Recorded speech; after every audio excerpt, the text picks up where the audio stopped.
Related party definition.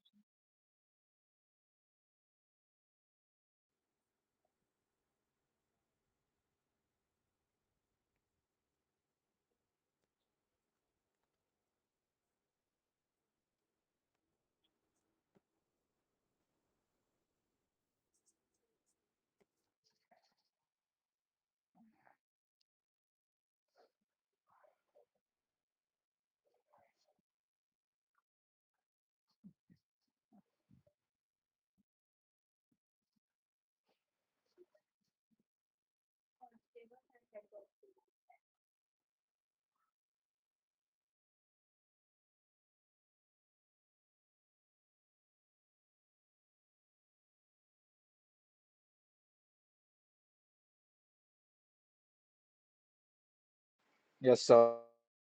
Yes, sir.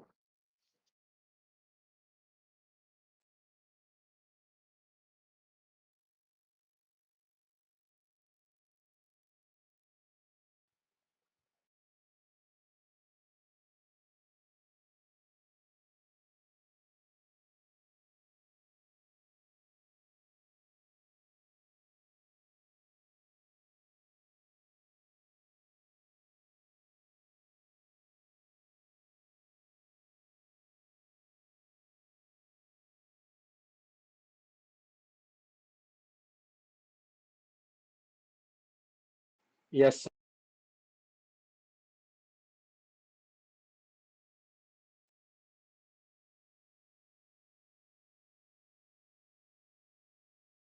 Chances नहीं दे रहे हो। राइट, क्या पढ़ा रहा हूँ बेटा मैं आपको? Related party transaction. Company law भी रिलेटेड पार्टी ट्रांजैक्शन को कॉशियसली लेता है, एल भी कॉशियसली लेता है, क्योंकि सबसे ज़्यादा फ्रॉड, सबसे ज़्यादा मैनिपुलेशन किन ट्रांजैक्शंस में देखे जाते हैं?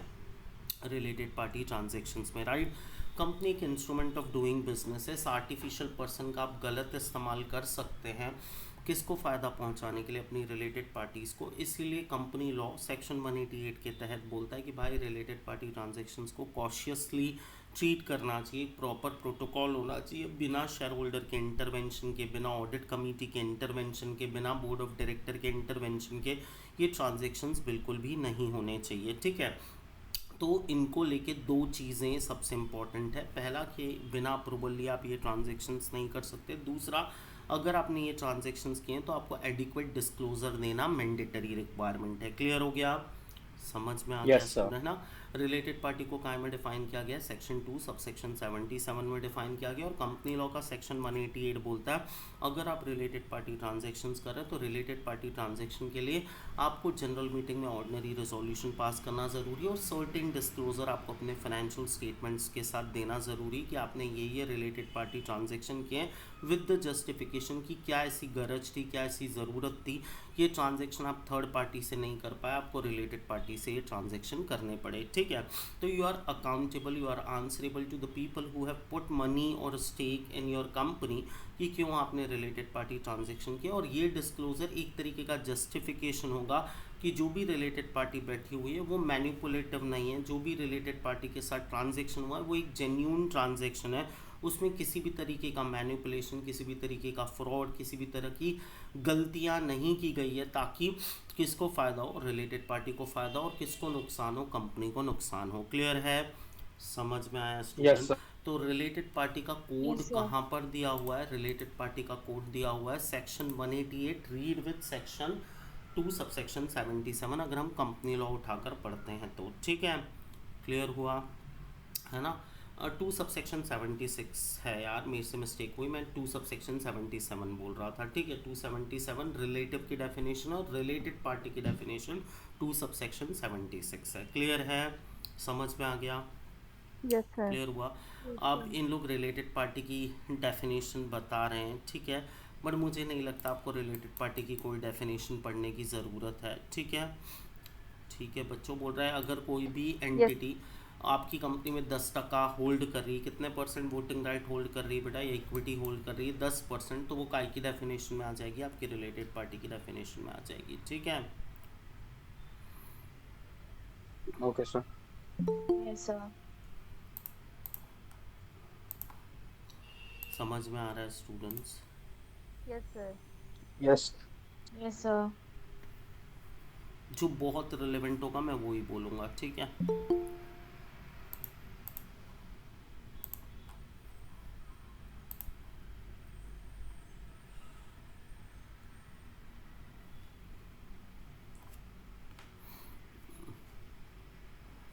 कंपनीज एक्ट की डेफिनेशन पढ़ने की हमको कोई ज़रूरत नहीं है, ठीक है।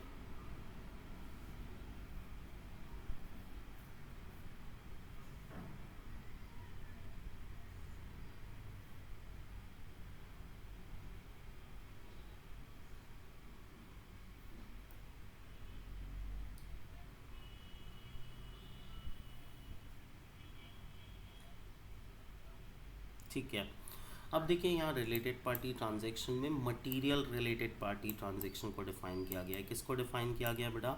मटेरियल रिलेटेड पार्टी को। मटेरियल यहाँ मटेरियल रिलेटेड पार्टी ट्रांजैक्शन का मतलब हुआ आपने रिलेटेड पार्टी के साथ कोई सब्सटेंशियल ट्रांजैक्शन कर लिया, और अगर आपने रिलेटेड पार्टी के साथ कोई सब्सटेंशियल ट्रांजैक्शन किया तो ये ट्रांजैक्शन आप बिना शेयर होल्डर के अप्रूवल के नहीं कर सकते।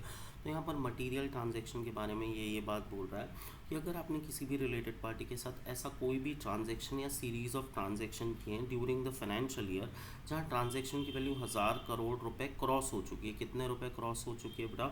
1000 करोड़ रुपए क्रॉस हो चुकी, या आपके 1000 करोड़। एनुअलाइज कंसोलिडेटेड टर्नओवर का 10% से ज़्यादा आप उनके साथ क्या कर चुके हो?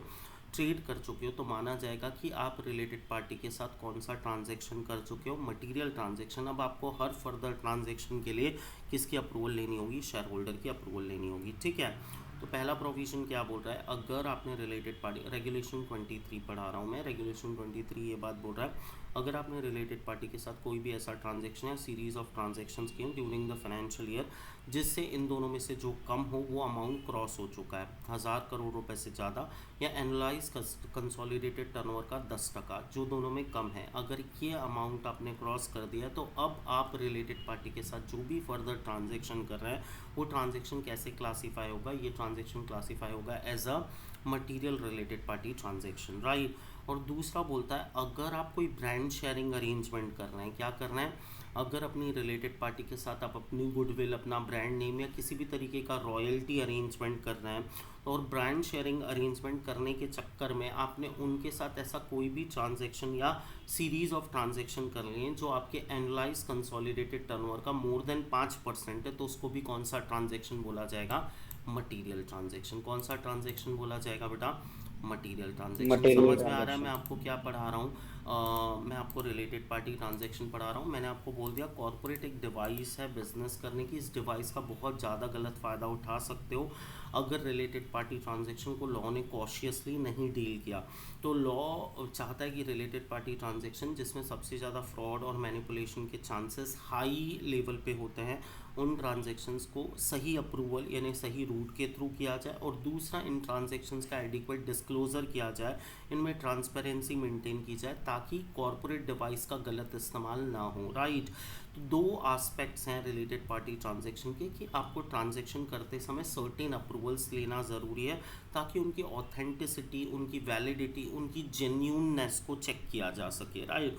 और दूसरा ट्रांसपेरेंसी मेंटेन करना है, फाइनेंशियल स्टेटमेंट्स के साथ, एनुअल रिपोर्ट के साथ एडिक्वेट डिस्क्लोजर करना ज़रूरी है ताकि अगर कुछ धांधली कियोगे तो डिस्क्लोजर से बचोगे और पता लगाया जा पाएगा जा सकेगा कि क्या धांधली हुई है, राइट। तो दोनों ही एस्पेक्ट किसको प्रोटेक्ट कर रहे हैं? कॉर्पोरेट सेक्टर को प्रोटेक्ट कर रहे हैं। किससे? इल माइंड सेट से, राइट, बैड मैनिपुलेशन से, फ्रॉड से, राइट, प्रोटेक्ट करना है। अब कंपनी लॉ में तो जो भी डिफाइन किया गया रिलेटेड पार्टी ट्रांजैक्शन को 276 रीड विथ 188, यहाँ पर इन लोग बोल रहे हैं सिर्फ मटेरियल रिलेटेड पार्टी ट्रांजैक्शन में शेयर होल्डर का इन्वॉल्वमेंट होगा, non material related party transaction में शेयर होल्डर के अप्रूवल लेने की कोई गरज नहीं है। अब यहाँ पर मटेरियल ट्रांजैक्शन क्या होगा? मटेरियल ट्रांजैक्शन अगर आपने रिलेटेड पार्टी के साथ सीरीज ऑफ ट्रांजैक्शंस किए हैं, सपोज आपका कंसोलिडेटेड एनुअल टर्नओवर है 800 करोड़ रुपए, आपने उनके साथ 80 करोड़ रुपए के ट्रांजैक्शन कर लिए हैं या 1000 करोड़ रुपए के ट्रांजैक्शन कर लिए, विच एवर इज लोअर, मतलब 80 करोड़ के ट्रांजैक्शंस कर लिए हैं, तो अब 81 करोड़ एंड ऑनवर्ड आपको क्या लेनी पड़ेगी बेटा? शेयर होल्डर की अप्रूवल लेनी पड़ेगी, राइट। और अगर ये ब्रांड शेयरिंग अरेंजमेंट है तो इसमें फ़र्क नहीं पड़ता किससे, ब्रांड ब्रांड शेयरिंग अरेंजमेंट में वो अमाउंट या फिगर कुछ नहीं, सीधे क्या बोलते हैं ब्रांड शेयरिंग अरेंजमेंट में अगर आपने उनके साथ ऐसा कोई भी ट्रांजैक्शन या सीरीज ऑफ ट्रांजैक्शंस कर लिए हैं कि कंसोलिडेटेड एनुअल टर्नओवर का 5% ब्रीच हो गया है, तो भी आपको क्या लेना है, शेयर होल्डर का अप्रूवल। राइट, क्लियर हो गया, समझ में आ गया स्टूडेंट्स, है ना। Yes, sir. Yes, sir. ये बोल रहा है a company ABC limited listed entity entered into a transaction with related party namely XYZ limited for an amount of 26 crore. उसका इंडिविजुअल टर्नओवर 240 करोड़ है और कंसोलिडेटेड टर्नओवर 290 करोड़ है। तो 290 करोड़ का कितना परसेंट बेटा, 10% क्या माना जाएगा, मटीरियल ट्रांजेक्शन। राइट, तो 290 करोड़ का 10% कितना होगा, 29 करोड़। राइट, जबकि आपने ट्रांजेक्शन कितने करोड़ के किए हैं, 26 करोड़ के। राइट, तो माना जाएगा क्या कि ये एक मटेरियल ट्रांजैक्शन नहीं है। समझ में आ गया, क्लियर हो गया, क्लियर हो गया students, speak Yes, up in sir. The class. समझ में आया, 26 करोड़ के ट्रांजैक्शन काय की डेफिनेशन से बाहर होंगे, मटेरियल ट्रांजैक्शन की डेफिनेशन से Material बाहर होंगे। transaction. ठीक है, अब अप्रूवल ऑफ ऑडिट कमेटी। अब अप्रूवल ऑफ ऑडिट कमेटी ये बोलता है कि मैंने आपको बोला था रिलेटेड पार्टी ट्रांजैक्शन में अप्रूवल का मैटर आएगा ही आएगा। तो ये बोलता है अगर आप कोई भी रिलेटेड पार्टी ट्रांजैक्शन कर रहे हैं, ठीक है, ऑल रिलेटेड पार्टी ट्रांजैक्शन और सारे subsequent material modification requires approval of audit committee. मतलब कोई रिलेटेड पार्टी ट्रांजैक्शन चाहे मटेरियल हो या नॉन मटेरियल हो, आपको किसकी अप्रूवल लेना मैंडेटरी है, ऑडिट कमेटी की अप्रूवल लेना मैंडेटरी। ऑडिट कमेटी कुछ नहीं, इंडिपेंडेंट डायरेक्टर्स की कमेटी है जो ये मेक श्योर करती है कि कंपनी में कुछ भी गड़बड़ या फ्रॉड नहीं चल रहा है। ठीक है, तो ये बोल रहा है बिना ऑडिट कमेटी की अप्रूवल के आपको क्या नहीं करना है, रिलेटेड पार्टी ट्रांजैक्शन नहीं करना है। Right, Yes, sir. Related party transaction की अप्रूवल में सिर्फ और सिर्फ इंडिपेंडेंट डायरेक्टर पार्टिसिपेट कर सकते हैं। नॉन इंडिपेंडेंट डायरेक्टर या एग्जीक्यूटिव डायरेक्टर्स का रिलेटेड पार्टी ट्रांजैक्शन से कोई लेना देना नहीं, क्योंकि एग्जीक्यूटिव ही फ़ायदा उठाते हैं कॉरपोरेट्स का। राइट, अब ओमनीबस अप्रूवल का मतलब होता है बेटा एक बार आपने अप्रूवल ले ली, देखिए अब आप रिलेटेड पार्टी अगर आपका सप्लायर है तो हर महीने आप 4-5 बार उससे माल ले रहे हैं। राइट, तो हर बार ये पॉसिबल नहीं होता कि आप हर बार ऑडिट कमेटी की अप्रूवल लें। तो जब आप किसी रिलेटेड पार्टी के साथ सीरीज ऑफ ट्रांजैक्शंस करने जा रहे हैं तो आपको कौन सी अप्रूवल ले लेना है, omnibus approval. That is nothing more than an advance approval कि हमने अप्रूवल लेके रख लिया, अब हम ट्रांजैक्शन करते जाएंगे और हर ट्रांजैक्शन के लिए हमको दोबारा ऑडिट कमेटी की अप्रूवल लेने की ज़रूरत नहीं है। समझ में आ गया। Yes. सिर्फ कौन से ट्रांजैक्शन के लिए ओमनीबस अप्रूवल मिलेगी बेटा, रिपीटेटिव ट्रांजैक्शंस के लिए। Right, Yes. अब वो चेक करेगी ऑडिट कमेटी की भाई ज़रूरत भी है कि नहीं ओमनीबस अप्रूवल देने की। ठीक है, आपको उस रिलेटेड पार्टी का नाम, nature of transaction, period of transaction, कितना मैक्सिमम अमाउंट का ट्रांजैक्शन ओमनीबस अप्रूवल के अंदर अलाउड होगा, ये सब कुछ मेंशन करना ज़रूरी है। ठीक है, ओमनीबस अप्रूवल के थ्रू अगर आप कोई ट्रांजैक्शन कर रहे हैं तो इंडिविजुअल ट्रांजैक्शन की वैल्यू 1 करोड़ से ज़्यादा नहीं हो सकती। ठीक है, इस ओमनीबस अप्रूवल को ऑडिट कमेटी क्वार्टरली इवेल्युएट करेगी और चेक करेगी कि इसमें कुछ चेंजेस की ज़रूरत है क्या। और ओमनीबस अप्रूवल का मैक्सिमम वैलिडिटी पीरियड 1 ईयर होगा। मैं रिपीट कर रहा हूँ, हम लोगों ने पढ़े कि related party transaction SEBI LODR regulation के हिसाब से 2 कैटेगरी के होंगे, मटेरियल और नॉन मटेरियल। अगर मटेरियल ट्रांजैक्शन है तो आपको शेयर होल्डर की अप्रूवल लेना है, नॉन मटेरियल ट्रांजैक्शन है तो प्राइमरी अप्रूवल सिर्फ ऑडिट कमेटी की लगेगी। ऑडिट कमेटी से आप 2 अप्रूवल ले सकते हो, ट्रांजैक्शन बेस्ड अप्रूवल और ओमनीबस अप्रूवल। अगर आपको हर ट्रांजैक्शन के लिए अप्रूवल लेनी पड़ रही है तो उसको हम ट्रांजैक्शन बेस्ड अप्रूवल बोलेंगे। अगर आप एक ही रिलेटेड पार्टी के साथ रिपीटेटिव नेचर के ट्रांजैक्शन करने वाले हैं तो आप ओमनीबस अप्रूवल कर सकते हैं। अगर आप ओमनीबस अप्रूवल सीख कर रहे हैं तो सिर्फ repetitive transaction with one particular related party के लिए आपको ये अप्रूवल मिलेगी। ठीक है, ये अप्रूवल में सर्टेन पैरामीटर्स चेक करेगी ऑडिट कमेटी, फिर ही आपको ये अप्रूवल देगी। अगर उन्होंने आपको कोई अप्रूवल दिए तो वो बताएगी मैक्सिमम कितने अमाउंट तक आप इस अप्रूवल के तहत ट्रांजैक्शन कर सकते हैं, बट किसी भी केस में ट्रांजैक्शन की वैल्यू 1 करोड़ से ज़्यादा नहीं होनी चाहिए। क्वार्टरली इस अप्रूवल को रिव्यू किया जाएगा और इस अप्रूवल की मैक्सिमम वैलिडिटी पीरियड कितना होगा बेटा, 1 ईयर। राइट, क्लियर हो गया, Yes, sir. है ना। और आपको अप्रूवल Yes, sir. सिर्फ तब नहीं लेना है जब आप ट्रांजैक्शन कर रहे हैं, आपको अप्रूवल तब भी लेना है जब आप ट्रांजैक्शन में कोई भी मटेरियल मॉडिफिकेशन कर रहे हैं। राइट, समझ में आ गया। Yes, sir.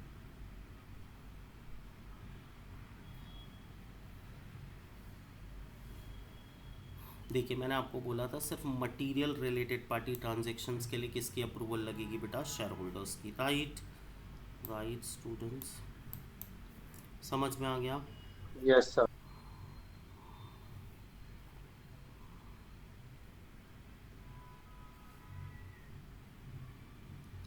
अगर ये मटेरियल ट्रांजैक्शंस आईबीसी के तहत हो रहे हैं, अगर कंपनी इंसॉल्वेंट हो रही है और उसकी वजह से कोर्ट ने ये ट्रांजैक्शंस ऑर्डर किए हैं, तो सिर्फ आप स्टॉक एक्सचेंज को रिपोर्ट कर दो, आपको अप्रूवल लेने की ज़रूरत नहीं है। ठीक है, क्लियर हो रहा है, समझ में आया स्टूडेंट्स? Yes, आपको sir. ऑडिट कमेटी और शेयर होल्डर की अप्रूवल बिल्कुल भी नहीं लेना है अगर दो government company related party transaction कर रही हैं। अगर होल्डिंग कंपनी अपनी होली ओन सब्सिडरी कंपनी के साथ कोई ट्रांजैक्शन कर रही है, ठीक है, यदि एक ही होल्डिंग कंपनी की two wholly owned subsidiary company आपस में ट्रांजैक्शन कर रही है, ये तीन केसेस में आपको किससे अप्रूवल लेने की ज़रूरत नहीं, ना ही ऑडिट कमेटी से और ना ही शेयर होल्डर्स से। समझ में आ गया? क्लियर हो गया स्टूडेंट्स? Yes, sir. क्लियर हो गया? मैंने आपको क्या पढ़ा दिया बेटा? रिलेटेड पार्टी ट्रांजैक्शंस पढ़ा दिया। ठीक है, आप इसको एक बार गो थ्रू कर लो, सबके पास स्टडी मटेरियल है, एक बार फिर से मैनेजेबल है। एक बार क्विक रिव्यू दे देता Yes. हूँ रिलेटेड पार्टी ट्रांजैक्शन का। रिलेटेड पार्टी ट्रांजैक्शन का क्विक रिव्यू ये बोलता है, अगर आप लिस्टेड एंटिटी हो तो लिस्टेड एंटिटी को अगर कोई भी रिलेटेड पार्टी ट्रांजैक्शन करना है तो उसको दो कैटेगरी में रिलेटेड पार्टी ट्रांजैक्शन को क्लासीफाई करना पड़ेगा। अगर वो मटेरियल है तो आपको audit committee approval plus share holder की अप्रूवल भी लगेगी। अगर वो नॉन मटेरियल है तो सिर्फ ऑडिट कमेटी की अप्रूवल लगेगी, शेयर होल्डर की अप्रूवल नहीं लगेगी। तीसरा, कुछ केसेस में तो आपको ना ही ऑडिट कमेटी की अप्रूवल लगेगी ना ही शेयर होल्डर की अप्रूवल लगेगी। तो पहला क्वेश्चन आता है कि मटेरियल रिलेटेड पार्टी ट्रांजैक्शंस क्या है। तो मटेरियल रिलेटेड पार्टी ट्रांजैक्शंस ऐसे ट्रांजैक्शंस है, मटेरियल रिलेटेड पार्टी ट्रांजैक्शंस ऐसे ट्रांजैक्शंस हैं जो अगर लिस्टेड एंटिटी करती है और उसके कंसोलिडेटेड एनुअल टर्नओवर का कितना परसेंट होता है बेटा? कंसोलिडेटेड एनुअल टर्नओवर का कंसोलिडेटेड एनुअल टर्नओवर का कितना परसेंट होता है? 10% या 1000 crore, 10%. Which ever is lower, right.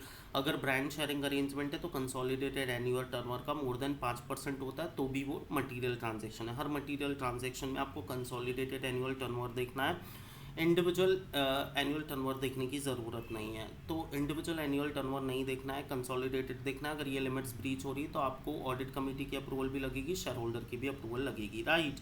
दूसरा, अगर नॉन मटेरियल ट्रांजैक्शन है तो नॉन मटेरियल ट्रांजैक्शन में सिर्फ ऑडिट कमेटी की अप्रूवल लगेगी। अगर ऑडिट कमेटी की अप्रूवल है तो दो कैटेगरी की, ordinary approval and that is called transaction based approval और omnibus approval. Transaction based approval, अगर रिपीटेटिव नेचर के ट्रांजैक्शन नहीं तो हर ट्रांजैक्शन के लिए सेपरेट अप्रूवल लो।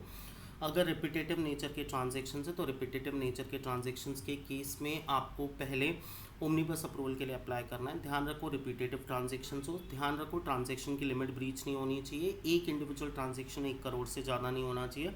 अगर ओमनीबस अप्रूवल ग्रांट किया है ऑडिट कमेटी ने तो क्वार्टरली उसको रिव्यू करेगी। क्वार्टरली रिव्यू करने के बाद मैक्सिमम पीरियड होगा ओमनीबस अप्रूवल का 1 ईयर, राइट। राइट बच्चों, सही है। ये हो गया Yes. Audit committee related provision. And last provision सिर्फ इतना बोल रहा है, लास्ट प्रोविजन सिर्फ इतना बोल रहा है कि कुछ ऐसे केसेस हैं जहाँ आपको किसी की भी अप्रूवल लेने की ज़रूरत नहीं, भले ही आप रिलेटेड पार्टी ट्रांजैक्शन कर रहे हो और आप एक लिस्टेड एंटिटी हो। पहला कंडीशन है, अगर दो गवर्नमेंट कंपनी आपस में ट्रांजैक्शन करी, होल्डिंग हमने अपनी होली ओन सब्सिडरी कंपनी के साथ ट्रांजैक्शन करी है। लास्ट है, अगर wholly owned subsidiary company belonging to same holding company आपस में ट्रांजैक्शन करी। इन तीनों केसेस में आपको किसके अप्रूवल की ज़रूरत नहीं है? ऑडिट कमेटी के अप्रूवल की ज़रूरत नहीं है, Audit राइट। समझ में आ गया? Yes. ना ही शेयर होल्डर के अप्रूवल की ज़रूरत है। आपको ये बिल्कुल भी नहीं पढ़ना है क्या है रिलेटेड पार्टी, आपको ये भी बिल्कुल नहीं पढ़ना है, ये भी बिल्कुल नहीं पढ़ना है, ठीक है। सिर्फ इतना पढ़ोगे मोर देन सफिशेंट है, ठीक है। क्लियर हो Okay, गया? sir.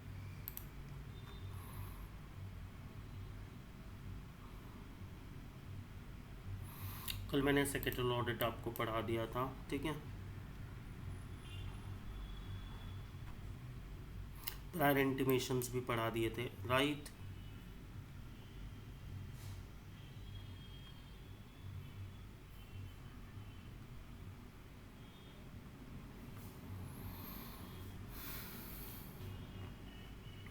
इसको ऐसे बताना बिल्कुल सही नहीं लगता।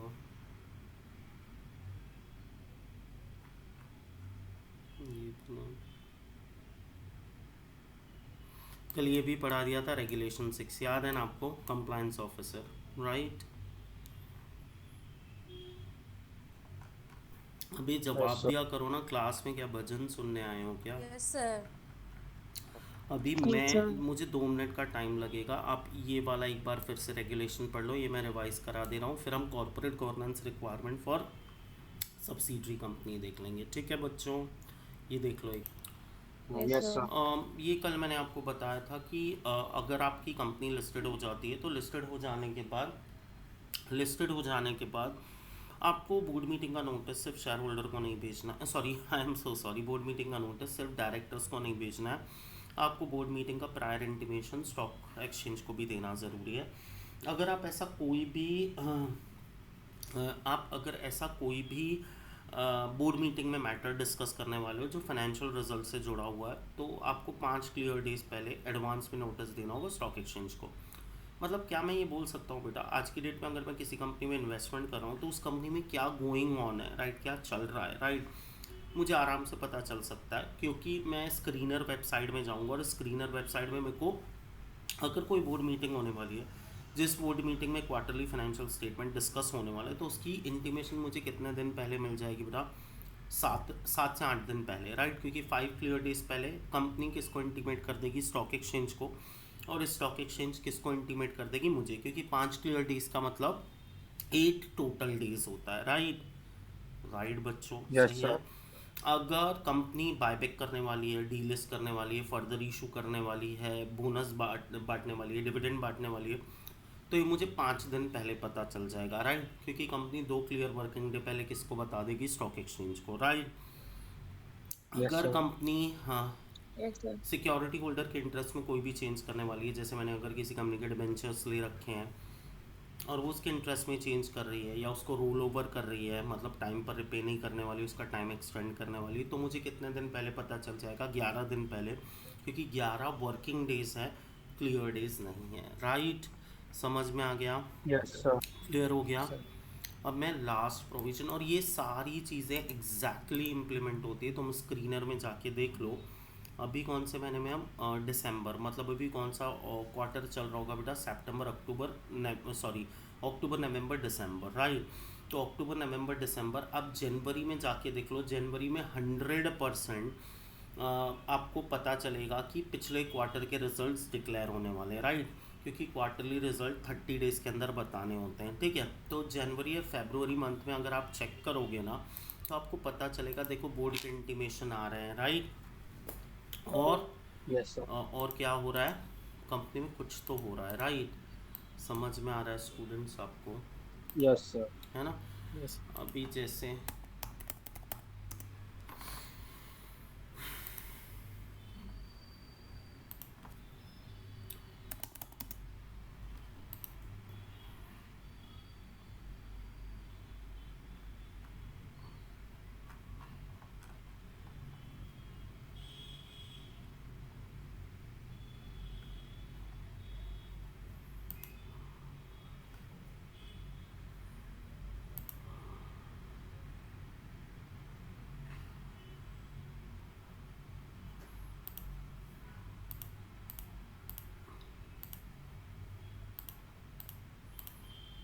देखो, आपको दिख रहा है ये टाटा मोटर्स में, देखिए ये अनाउंसमेंट्स में लिखा है, राइट, ये अनाउंसमेंट में देखिए, ये देखिए रेगुलेशन 30 दिख रहा है, राइट, रेगुलेशन 30 में कंपनी ने ईसॉप्स अलॉट किए हैं, राइट, 5 दिसंबर को, है ना।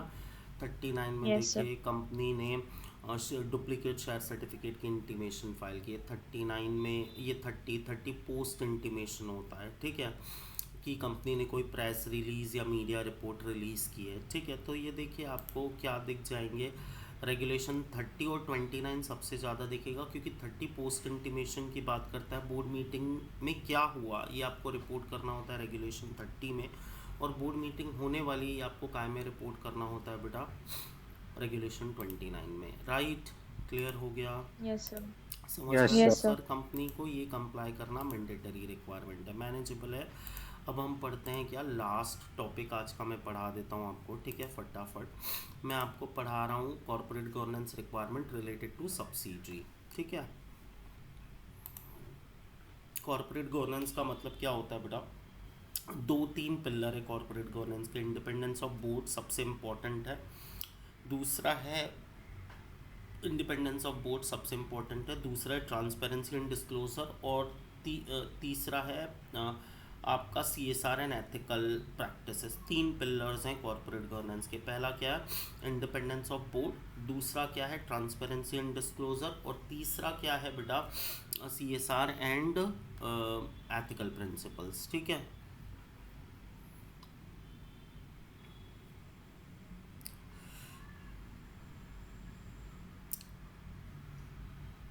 क्या can you repeat your voice was not audible? मैं रुको ना, मैंने रिकॉर्ड भी किया, मैं दोनों लेक्चर कल के और आज के शेयर कर दूंगा। अभी ध्यान से सुनो, यहाँ पर बोलता है कॉर्पोरेट गवर्नेंस रिक्वायरमेंट, जो सब्सिडरी की आपको फॉलो करना है वो सब्सिडरी मटेरियल सब्सिडरी होना चाहिए। मटेरियल सब्सिडरी का मतलब ऐसी सब्सिडरी जो कंसोलिडेटेड नेटवर्थ का मोर देन 20% कैरी कर रही है होल्डिंग कंपनी का, या कंसोलिडेटेड इनकम का मोर देन 20% कंट्रीब्यूट कर रही है होल्डिंग की इनकम में। ठीक है, किसको मटेरियल सब्सिडरी बोलेंगे बेटा? सबसे पहले देखो, होल्डिंग कंपनी की कंसोलिडेटेड नेटवर्थ एंड इनकम कितनी है। अगर कंसोलिडेटेड नेटवर्थ का मोर देन 20% इन्वेस्टमेंट किया हुआ है किसमें, सब्सिडरी में, या कंसोलिडेटेड इनकम का मोर देन 20% कंट्रीब्यूट कर रही है कोई सब्सिडरी होल्डिंग कंपनी के प्रॉफिट एंड लॉस अकाउंट में, तो उसको हम कौन सी सब्सिडरी बोलेंगे, मटीरियल सब्सिडरी। ठीक है, Okay, sir. एक इंडिपेंडेंट डायरेक्टर कॉमन होना चाहिए, मतलब होल्डिंग कंपनी का एक इंडिपेंडेंट डायरेक्टर कहाँ पर जाकर बैठेगा, अनलिस्टेड मटेरियल सब्सिडरी कंपनी में। ठीक है, किसमें, unlisted material subsidiary company Unlisted में। ठीक है, material subsidiary. Unlisted material subsidiary company के audited financial statement audit committee holding company की रिव्यू करेगी। ठीक है, होल्डिंग कंपनी की ऑडिट कमेटी किसके फाइनेंशियल स्टेटमेंट रिव्यू करेगी, अनलिस्टेड मटेरियल सब्सिडरी के। Right, unlisted material subsidiary company के बोर्ड मिनट्स किसके बोर्ड मीटिंग में रखे जाएंगे, होल्डिंग कंपनी की बोर्ड मीटिंग में। राइट,